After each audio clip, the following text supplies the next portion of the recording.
Bonjour les amis, allez on va se raconter une petite histoire énergétique donc pour ce week-end, le 8 et le 9 février. Voilà, il va y avoir des cartes, c'est les oracles de Shiro Marchetti et on va une par une se laisser porter par la carte. Je vous invite aussi à la ressentir pour voir qu'est-ce qu'elle vous raconte à vous. Alors week-end, énergie collective du 8 et 9 février, qu'est-ce qu'on a? Ok, bon, superbe, on a... la notion du féminin, la notion de l'arbre au niveau de la colonne vertébrale, donc de la structure, de l'enracinement. On a aussi la nature, les animaux. Il y a quelque chose de très doux dans cette carte, d'apaisant, d'enveloppant, mais aussi de notion de structure, d'énergie qui circule, de ramification. Et en même temps, les œufs, c'est quand même la fécondité. Donc là, dans l'énergie du week-end, on est dans quelque chose de doux et d'enveloppant, d'amoureux, d'amoureuse, de productif envers la vie. On a les éléments. C'est une carte qui, pour moi, on va se servir de notre féminin, de toute l'énergie du féminin et tout ce qu'elle peut nous apporter ce week-end. Et ça va nous structurer. Hein, on a quand même l'arbre qui est la force, les racines, on voit tout ça. Donc cette énergie, qu'est-ce qu'elle va nous aider à faire quoi? Ok. Là, on voit qu'on a des choses à libérer qui se transforment en nous, puisqu'on a la cage, on ouvre la cage, et on a les papillons qui sortent, qui sont la symbolique de la transformation, de la naissance d'une partie de nous. Est-ce que c'est notre féminin qui va nous amener à libérer quelque chose en nous ce week-end? En tout cas, notre énergie. Une énergie, c'est une très belle énergie, celle-ci.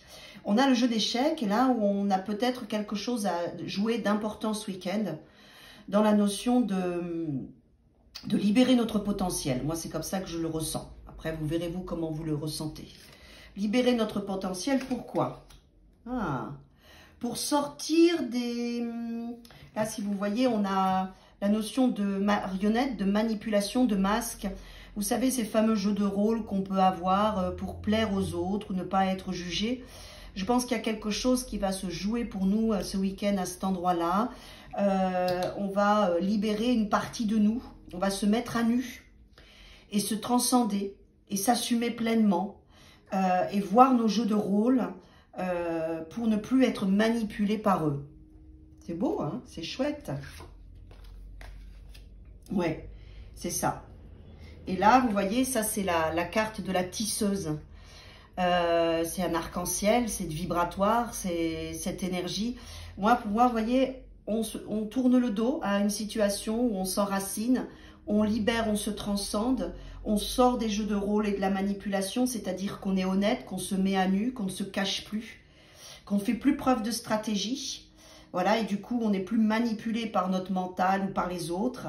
Et du coup, on tisse le fil de notre existence avec notre lumière, notre magie, notre créativité.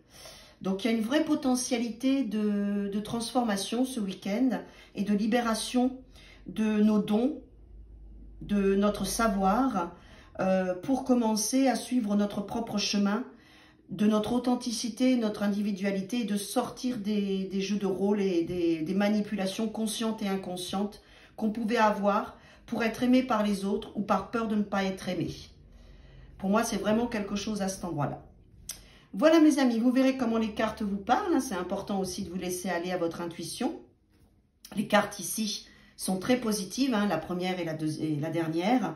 Là, on est de dos, là, on est de face. On s'assume, on se montre, hein, voyez. On ne se tourne plus le dos. On se libère et on sort de tout ça. C'est chouette. Bon week-end à tous et à toutes.